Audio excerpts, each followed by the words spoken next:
Bapak di mana pada saat-saat kampanye itu? Saya bukan politikus. Siap. Saya hanya pelayan. Kenapa tidak ada baliho? Apa Bapak tidak punya uang? Ya mungkin karena saya nggak punya uang. Jam 2 pun Pak Bupati keluar untuk melihat situasi. Itu kan bersama kita.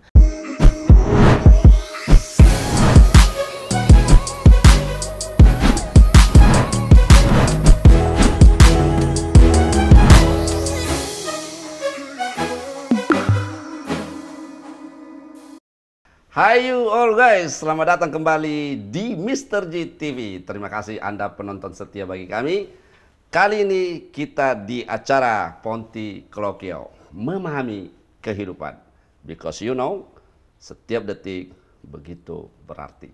Nah, kali ini saya kedatangan tamu masih dari tempat yang jauh. Wah, luar biasa kali ini tamu saya. Pasti Anda tak sabar. Langsung kita kenalkan. Bapak Bupati Nias Yatullah. Selamat datang di studio saya, Pak. Siap. Saya senang sekali Bapak memberikan waktu sama saya dari tempat yang jauh, dan luar biasa penonton pasti senang melihat kita hari ini berbicara tentang kehidupan. Bapak, boleh mungkin penonton mau tahu sejenak atau sekilas latar belakang Bapak? Saya hanya pelayan. Pelayan apa, Pak? Pelayan masyarakat. Pelayan masyarakat, ya, baik.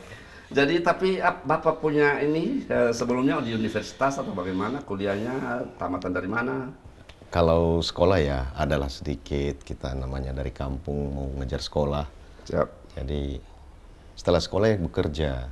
Tapi saya memilih dulu bukan politik, bukan pegawai negeri, tetapi saya memilih korporasi. Jadi saya menghabiskan waktu banyak di korporasi. Berkorporasi, bekerja sama. Korporasi, jadi perusahaan multinasional. Multinasional. Korporasi. Oh itu ya Pak, saya betul-betul, kan saya hanya kelas 2 SD, jadi korporasi itu ternyata saya tidak mengerti tentang diploma Pak. Terus saya tapi memahami kehidupan mungkin sedikit pengetahuan saya tentang itu, tapi kalau Bapak bicara tentang korporasi ini, hari inilah dari Bapak Bupati saya tahu bahwa ternyata korporasi itu multinasional. Tidak harus multinasional, jadi setiap perusahaan dianggap korporasi. Kalau boleh saya tahu, mungkin masyarakat juga penasaran, Bapak sudah menikah dan punya anak berapa? Ya, saya sudah menikah dan punya anak 3. Dan tadi sempat saya lihat Ibu iya. sama Bapak di Betul. Jakarta ini ya, luar Betul. biasa. Pak, sesuai dengan topik yang sudah saya catat di sini tentang Bapak, sebenarnya saya penasaran bagaimana. Saya dengar berita dulu Bapak tidak diperhitungkan dalam pilkada gitu, tapi akhirnya Bapak dilantik sebagai Bupati Nias. Itu ceritanya gimana sih? Karena saya tidak. Berarti kecelakaan dong kalau tidak diperhitungkan tetapi jadi. Tapi akhirnya dilantik. Iya. Kenapa? Karena mungkin bagaimana cara Bapak mendekatkan diri kepada masyarakat sehingga bisa terpilih sampai dilantik gitu, Pak? Itu mungkin kuasa Tuhan, itu perjalanan hidup mungkin. Nah. jadi ceritanya ya bukan cita-cita, tetapi karena dapat kepercayaan, maka kepercayaan itu kita harus jaga. Maka bekerja keras untuk menjaga kepercayaan itu. Kurang lebih itu yang terjadi sebenarnya. Di Pulau Nias itu tak melihat baliho menjelang kampanye dan tak melihat banyak pergerakan yang bernama Yatullah itu di Pulau Nias atau di Kabupaten Nias itu saya tidak melihat. Bahkan orang-orang yang 1, 2, 3, 4 itu heboh di mana-mana. Tapi Bapak di mana pada saat-saat kampanye itu? Ya sebenarnya kampanye saya kampanye juga, turun juga ke lapangan. Dan yang jadi persoalan sebenarnya sebelum pendaftaran mungkin baliho saya tidak heboh, tetapi sebenarnya kita juga sudah memulai 2019. Kenapa tidak ada baliho? Apa Bapak tidak punya uang? Ya mungkin karena saya nggak punya uang. Yang kedua, saya melihat bahwa kemanfaatan daripada baliho itu sebesar apa pengaruhnya terhadap masyarakat. Mungkin pengenalan nama penting. Paling itu yang bisa dibantu oleh baliho ataupun spanduk. Tetapi yang paling penting sebenarnya bagaimana kita dikenal oleh masyarakat, Masyarakat kecil yang akar rumput paling bawah. Kan itu yang paling penting. Akar rumput itu menarik kalimat ini, karena dalam kampanye akar rumput ini letaknya di mana ini akar rumput? Sedikit saja Pak, karena sebenarnya tagline kita itu memahami kehidupan, tapi kita selalu ada iman di dalam perjuangan. Nah mungkin akar rumput itu saya ingin sedikit saja. Akar rumput itu ya masyarakat yang ada di desa-desa, di dusun-dusun, di pelosok, yang merupakan suara terbanyak sebenarnya. Tapi kan itu luas, bagaimana Bapak mencapai mereka? Nah di situ perlu strategi. Strategi bagaimana menyentuh mereka, bagaimana bisa berinteraksi, berkomunikasi dengan mereka. Apa yang Bapak lakukan saat bertemu mereka? Ya saya hanya ketemu, berbicara, mendengarkan, menyampaikan apa yang saya inginkan. Ngopi juga? Ngopi dan Luar biasa. ayo Mari kita ngopi. ngopi. Berarti begini Bapak sama Iya, mereka ya? Iya. Pak, Dan izinkan. satu hal yang penting, jangan jaga jarak. Sama akar Sama rumput tadi, akar rumput rumput itu. tadi ya? Iya. Luar biasa. Berarti Bapak menghilang di depan publik saat kampanye, tapi Gerilya berdekatan ke akar dekat. rumput. Iya, betul. Akar rumputnya rupanya Bapak serang ya? Iya. Bisa mati dong daun-daun itu semua kalau Bapak sudah di akarnya. Pak Bupati, memahami kehidupan, tagline kita pada hari ini. Saat kampanye itu Bapak masih ingat Tuhan? Karena Udah pasti karena begini Bapak Bupati, saya ingat kenapa ingat Tuhan? Karena Bapak sedang berjuang mengalahkan lawan. Jadi yang sebenarnya begini, pada saat saya ditugaskan untuk maju, saya itu tidak karena keinginan saya. Itu dulu yang pertama. Yang kedua, kalau dapat kendaraan dengan susah, maksudnya partai politik, maka Tuhan pasti buka jalan untuk memenangkan. Kan begitu. Saya mengimani itu dari awal, bahwa kalau saya akan dapat partai politik yang mengusung saya, kemungkinan Tuhan buka jalan juga untuk berikutnya. Walaupun nggak punya planning apa-apa, nggak punya rencana, nggak punya kemampuan, tapi Tuhan mampukan sepanjang perjalanan. Kan begitu. Luar biasa itu. Itu karena iman, bukan karena Disitulah. dan karena kemurahan Tuhan. Tapi di dalam hati Bapak itu saat-saat berjuang itu bagaimana? Berdoa sama Tuhan, bagaimana atau saya percaya sama kamu Tuhan, ngomong sama Tuhan atau bagaimana? Ya, saya selalu berdoa bahwa kalau ini Tuhan izinkan terjadi, ya terjadilah kehendak-Mu. Ini itu aja. Karena tidak ada uang ya, Iya, hanya tidak ada mengandalkan kunjungan akar rumput. Iya. Dan saya nggak punya kekuatan apa-apa, saya nggak punya orang-orang hebat yang menemani setiap hari. Enggak. Baik, Bapak Bupati, kita syukuri bahwa hasil akhirnya itu Iya. Bapak dilantik. Iya. Dan Bapak pun dipercayakan Tuhan untuk bekerja. Betul. Dan saya mendengar berita di mana-mana Bapak Bupati ini kayak Jokowi ini ya sini sistem bekerjanya. Terus saya penasaran ini karena Enggak lah. Enggak. Bapak ada sidak tengah malam dan khususnya sasaran Bapak saat pandemi itu klinik ya, puskesmas. Iya, puskesmas dan vaksinasi. Karena itu berfungsi saat pandemi itu adalah kesehatan ya. Jadi bukan hanya karena pandemi. Karena kenapa? Dalam situasi kita serba terbatas anggarannya, apa yang bisa kita lakukan dalam jangka pendek? Maka yang bisa kita lakukan adalah perbaikan pelayanan. Fasilitas kesehatan yang paling dekat dengan masyarakat itu adalah puskesmas. Oke. Maka saya harus pastikan bahwa puskesmas 24 jam standby untuk yang mempunyai fasilitas rawat inap. Itulah kenapa saya tengah malam harus sidak memastikan bahwa petugas itu standby kalau seandainya ada orang masyarakat, sakit, ada masyarakat yang sakit. yang mengeluh yang harus ditangani segera. Dan sejak Bapak sidak terus di seluruh kabupaten Bapak atau di seluruh wilayah Bapak itu berjalan dengan baik atau bagaimana? Ya, awalnya memang ini yang jadi persoalan. Petugas itu sering nggak ada di tempat pada malam hari. Copot dong. Ya, copot kan salah satu cara untuk memperbaiki pelayanan. Saya mundur ke belakang sedikit Pak Bupati. Begitu tadi kan begitu tidak diperhitungkan lalu dilantik jadi bupati akhirnya di provinsi oleh gubernur. Saya mau tahu bagaimana mempersembahkan ini kepada orang terdekat dalam hidup Bapak, istri. Bagaimana kesenangannya gitu? Kalau istri sih sebenarnya biasa saja karena kenapa dari awal ini sudah kita sepakati bersama bahwa hanya ini kalau Tuhan kasih ya itu bukan karena kehebatan kita, tapi karena kebaikan Tuhan bagi kita. Luar biasa. Iya. Jadi baik kita kembali ke sidak. Nah, sistem sidak tengah malam ya, dan Bapak sering keluar malam dalam hal positif. Ya. Karena banyak teman saya keluar malam bukan ke Bapak Bupati keluar untuk kerja deh. Ya. Ini yang untuk itu mengecek bedanya pelayanan. Bapak Bupati dengan yang lainnya. Iya. Saya kalau keluar malam itu Bapak Bupati mau saya ini Nanti masuk angin kalau ke keluar mall. malam. Bupati. Pak Bupati cerita sedikit. Setelah ditugaskan dan berhak untuk mencopot atau menerapkan semua peraturan yang ada di pikiran Pak Bupati, apa yang Bapak terapkan kepada ASN yang nakal-nakal atau yang bagaimana yang tidak disiplin? Ya, yang pertama kan untuk perbaikan pelayanan butuh disiplin yang baik. Itu aja. Jadi kalau disiplinnya masih kurang, pasti pelayanannya kurang juga. Kurang bagus. Maka untuk memperbaiki pelayanan kita harus tegakkan disiplin. Bagaimana disiplin itu mulai dari jam bekerja, mulai dari ketepatan mereka untuk melayani, kecepatan. Makanya saya harus menyidak itu supaya mereka seperti yang diharapkan oleh masyarakat.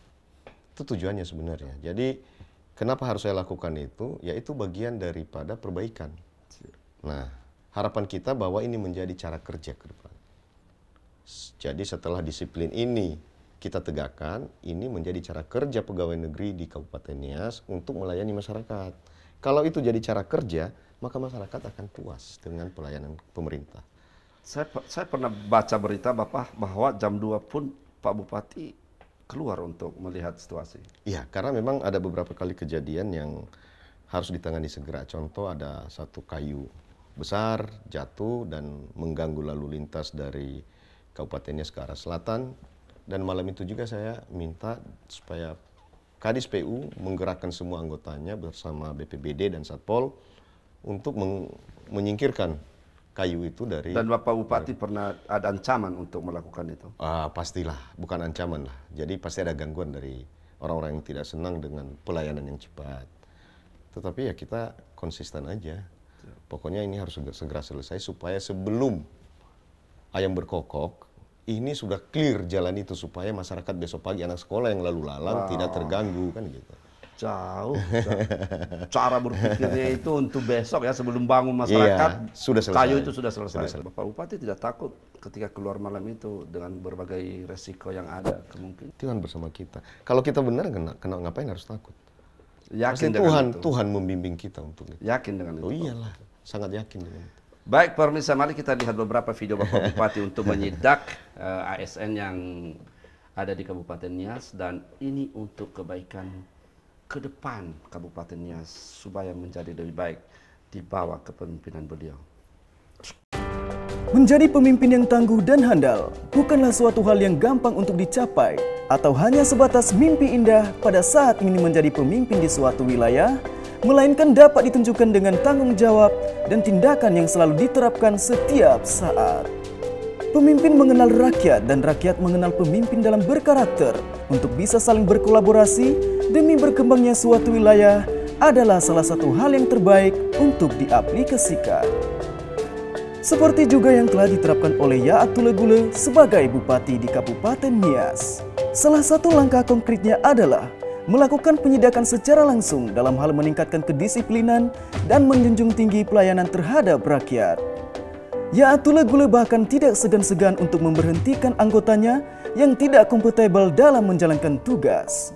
Bukan hanya sebatas ketegasan terhadap anggotanya, bahkan Yaat Tulegule juga kadang turun tangan secara langsung untuk memberi teladan bila mana anggotanya lalai dalam menjalankan tugas dan fungsinya.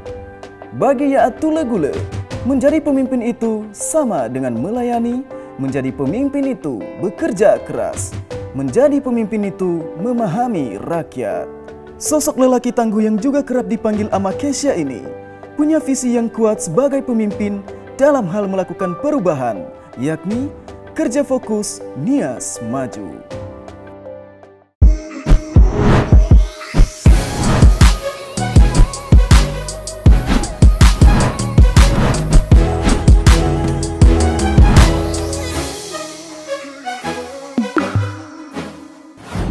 Nah, itulah tadi video-video Bapak Bupati bagaimana dia bekerja siang malam untuk kemajuan Kabupaten Nias.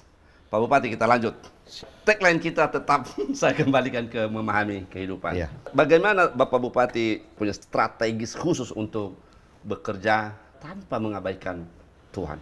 Iya, karena katanya hidup itu ada dalam lagu ini. Hidup itu adalah pelayanan. Hidup pelayan, betul. Hidup Saya adalah sering nyanyikan. kesempatan untuk melayani.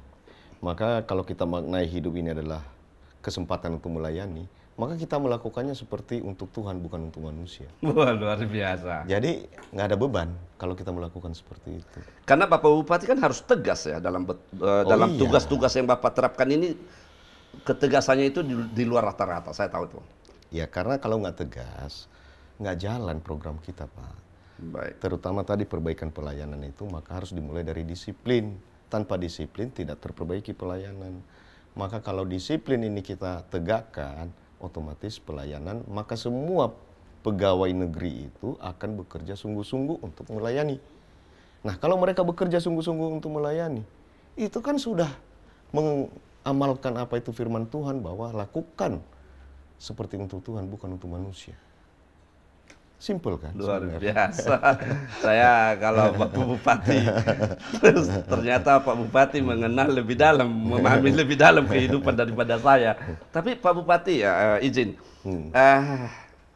kan harus mencopot dan harus terjadi reformasi dalam organisasi Bapak. Birokrasinya. Birokrasinya harus berubah ya, Iya. harus ada reformasi seperti yang Bapak canangkan atau Bapak rencanakan untuk kemajuan Kabupaten Nias. Iya. Kasihan nggak pada mereka yang dicopot itu? Jadi bukan persoalan kasihan, bukan persoalan tidak kasihan. Persoalannya sekarang ini misi harus dijalankan atau tidak. Kan itu. Jadi kalau kita strict dengan misinya, maka apapun kita lakukan. Sebenarnya kita bukan soal apakah kasihan keluarganya apa segala macam. Betul. Tapi kita harus melihat juga lebih besar. Kasihan juga pelayanan kepada masyarakat. Sia-sia uang. Sehingga kita nggak pernah ragu-ragu. Karena tujuan kita yang lebih besar, bukan individu per individu. Dan bagi dia ini adalah kesempatan dia untuk melakukan perbaikan. Karena kalau dia lalai, uang negara hangus. Bukan Dan hanya sia-sia. soal uang negara, tetapi masyarakat akan tidak puas. Itu yang paling penting. Kalau tidak puas, artinya pelayanannya sia-sia. Karena selalu kalau dia yang berbuat, Bapak Bupati yang disalahkan. Pasti. Itu kan organisasi secara keseluruhan. Pasti. Entah ngapain dia yang dia lakukan Iya. di luar sana, tiba-tiba di berita Bupati Nias Iya. tidak bagus kerjanya ya. Ini dampaknya memang. Betul. Berarti rasa kasihan harus dihilangkan pada saat-saat kebenaran. Sebenarnya kasihan tetap ada. Tapi kasihan itu pada saat itu atau setelahnya. Karena kenapa? Pada saat itu yang kita pikirkan adalah pertama perbaikan pelayanan bagi masyarakat yang lebih luas, bukan bagi individu-individu. Yang kedua, bagi individu yang bersangkutan, kalau dia dihukum, maka dia akan memperbaiki, belajar untuk memperbaiki diri. Artinya justru hukuman yang kita berikan kepadanya adalah cara kita untuk mendidik dia menjadi lebih baik. Sehingga hidupnya itu lebih bermakna. Jadi nggak ada. Tapi rahasia lah dulu Pak Bupati. Bapak doakannya mereka kalau dicopot itu supaya. Ya, kita yakini bahwa mereka Tuhan itu punya rencana bagi masing-masing orang. Maka apapun, mau yang baik, mau yang buruk, kita terima dari Tuhan. Dan kita harus tetap bersuka cita untuk itu. Luar biasa. Maka akan berjalan kehidupan ini dengan baik. Luar biasa. Pak Bupati, visi misinya mau fokus kemana? Karena waktu Presiden Joko Widodo berkunjung ke Nias itu fokus ke pariwisata dan perikanan. Tapi saya dengar Bapak Bupati kedua itu bukan. Ya karena bergantung keunggulan daerahnya. Siap. Bapak Bupati fokus kemana? Jadi daerah Kabupaten Nias itu keunggulannya adalah lahan pertanian. Ya, 43 km kali sekitar 6 km merupakan dataran rendah yang potensial menjadi sawah. Dan dari dulu Kabupaten Nias ini lumbung beras. Maka Kabupaten Nias ini harus menjadi lumbung pangan bagi kabupaten kota yang lain di Kepulauan Nias. Itu sebenarnya kelebihannya. Jadi yang harus dilakukan untuk mengembangkan itu apa? Ya, jadi yang akan kita lakukan bagaimana meningkatkan nilai tukar petani yang ada di wilayah Kabupaten Nias supaya barang-barang komoditas pertanian yang mereka produksi, apapun itu, mulai dari pisang, kapulaga, pinang, supaya mempunyai nilai tukar di tingkat petani yang lebih bagus melalui perbaikan infrastruktur. Siap. Kalau infrastrukturnya sudah bagus, mobilitas arus barang dan jasanya sudah lancar, maka semua. nilai tukar di tingkat petani akan naik otomatis. Apabila naik, maka ekonomi pelan-pelan akan berputar ke arah lebih baik lagi. Karena kalau masih di Kabupaten Nias itu masih banyak ke pelosok ya. Ya. Jadi transportasi sangat menyulitkan untuk mencapai hasil bumi, hasil. Dan hubungannya dengan pariwisata ada. Karena kenapa? Kalau pariwisata Nias Selatan rame, Nias Barat rame, Nias Utara rame, lalu makanannya dari mana? Siap. Makanan para wisatawan itu dari mana? Kita harus supply lokali. Jangan ambil dari luar terus. Dan inilah Kabupaten Nias kita akan posisikan sebagai penyuplai pangan. Sehingga akan support terhadap program pariwisata maupun kemaritiman di tempat lain. Kemaritiman kita juga punya walaupun sedikit. Tapi kita dorong terus kemaritiman kita juga akan meningkat ke depan. Baik. Mungkin sebelum saya closing sessionnya Pak Bupati, saya kembali ke tagline kita memahami kehidupan. Karena banyak pejabat itu saya melihat bahwa mereka tidak care dengan iman. Dan Bapak Bupati sepaham apakah mengimplementasikan iman kehidupan ini dalam tugas sebagai pimpinan daerah? Bagaimana mungkin mengajak mereka ASN itu beribadah sesering mungkin, atau mengajak mereka lebih dekat dengan Tuhan? Bagaimana itu Bapak Bupati punya visi untuk itu? Ya, kita harus memandang pekerjaan kita ini sebagai amalan untuk itu tadi, lakukanlah seperti untuk Tuhan, bukan untuk manusia. Kalau kita sungguh-sungguh melakukan itu, maka kita akan bersungguh-sungguh bekerja. Jadi kerja keras jatuhnya. Kalau kerja keras, kita semua bekerja keras, masyarakat juga nanti di tingkat petani apa segala macam mau bekerja keras. Kalau mau bekerja keras, maka memperoleh nilai lebih. Kalau nilai lebih, ekonomi akan tumbuh. Kan itu sebenarnya. Tuhan itu kan menuntut kita memanfaatkan waktu kita itu untuk bekerja. Bukan untuk menggosip. Betul. Bukan untuk membicarakan hal yang nggak penting. Maka disiplin sangat mendukung untuk orang mau bekerja keras. Tanpa kerja keras, Nias ini nggak kemana-mana, Pak. Karena kalau berbuat baik dan bekerja keras, kehidupan itu ada di dalamnya. Iya. Itu. Makanya lakukanlah seperti untuk Tuhan. Tapi Bapak Bupati pernah terapkan supaya iman mereka dikuatkan, ada satu program dari Bapak Bupati. Jadi gini, iman itu kan harus ada hasilnya, Pak. Siap. Itu kelihatan dari hasil kerja kita. Kalau kita beriman, melakukan sesuatu dengan iman, maka berhasil. Bagaimana supaya berhasil? Bekerja keras. Tanpa kerja keras, tanpa iman bahwa akan memperoleh hasil yang lebih baik, pasti kita nggak akan termotivasi untuk bekerja keras. Maka iman itu implementasikan dalam tindakan sehari-hari. Itu yang lebih penting bagi saya, Pak. Biasa. Bukan membicarakan iman itu bukan dibicarakan di mimbar agama. Saya setuju Bapak. Tapi diaplikasikan dalam kehidupan dalam nyata. pekerjaan juga. Dalam pekerjaan. Siap. Kalau kita bekerja sungguh-sungguh, itu menunjukkan bahwa kita orang beriman. Siap. Pak Bupati, session terakhir. Bapak Bupati, goal out-nya apa di Kabupaten sampai 2024? Kan harus ada pemilihan umum lagi. Target 2024 itu saya nggak punya target apa-apa. Target saya hanya menjalankan visi misi ini sampai 2024. Supaya Jadi selebihnya urusan Tuhan. Ini kan masalah memahami kehidupan. memahami kehidupan. Biasanya Tuhan itu menjaga orang yang berbuat pada kehendaknya. Bapak Bupati pasti punya di dalam mindset bahwa ini harus selesai, ini harus selesai, ini harus selesai. Ya. Boleh dibongkar sedikit saja di sini lah. Jangan Jadi yang kan- banyak-banyaknya gitu. Kan visi misi kami kan ada Trisakti Nias Maju ya. Itu Trisakti Nias Maju. Desa terakses, ibu kota terurus, pendidikan Desa terakses, ibu kota terurus. Kemudian pendidikan, kesehatan, SDM beranjak. Mental ASN-nya kuat. Ada pertanyaan saya tapi agak unik ini Bapak Bupati. Siap. Setiap manusia pasti ada titik terendahnya. Karena kehidupan memang berjalan seperti itu. Kadang di bawah, kadang di atas. Bapak Bupati di mana berada dalam titik rendah dalam hidup? Sering lah. Sering di mana? Sering. Ada dalam perjalanan hidup ini pasti ada saja. Betul. Tetapi kan kita menyikapinya yang paling penting. Menyikapinya ya kita berserah pada Tuhan. Dan kebiasaan saya yang saya lakukan adalah saya mengunci diri di kamar. Kenapa? Dan berserah kepada Tuhan. Karena dengan itu saya akan bisa mencurahkan segala apa isi hati saya kepada Tuhan yang mendengar dan melihat yang tidak kelihatan itu. Tapi Pak Bupati, penonton kita mau tahu titik terendah itu bentuk apa gitu Pak Bupati? Banyaklah dari kecil itu pasti ada saja. Yang pernah gitu misalnya nggak ada uang atau nggak Pernah makan. nggak ada uang, pernah bahkan nggak makan 2 hari. Lalu apa yang bisa saya lakukan? Ya hanya berdoa pada Tuhan. Dan setelah berdoa ada ketenangan, terbuka jalan. Kan begitu. Itu. Jadi jangan takut, jangan ini. Karena dia yang lebih hebat di atas kita itu pasti buka jalan kalau kita mau berserah. Tapi ada syaratnya, harus berserah. Pasrah. Sepenuhnya. Sepenuhnya. Makanya mengunci diri tadi di kamar Iya. untuk berserah kepadanya. Iya. Luar biasa. Terima kasih setelah bersama saya Pak Bupati dalam acara Ponti Kolokio. Semoga Bapak sehat selalu ya. Amin. Baik pemirsa setia penonton Mr. GTV, terima kasih telah bersama kami Ponti Kolokio dalam session memahami kehidupan. Terima kasih dan sampai jumpa di konten berikut.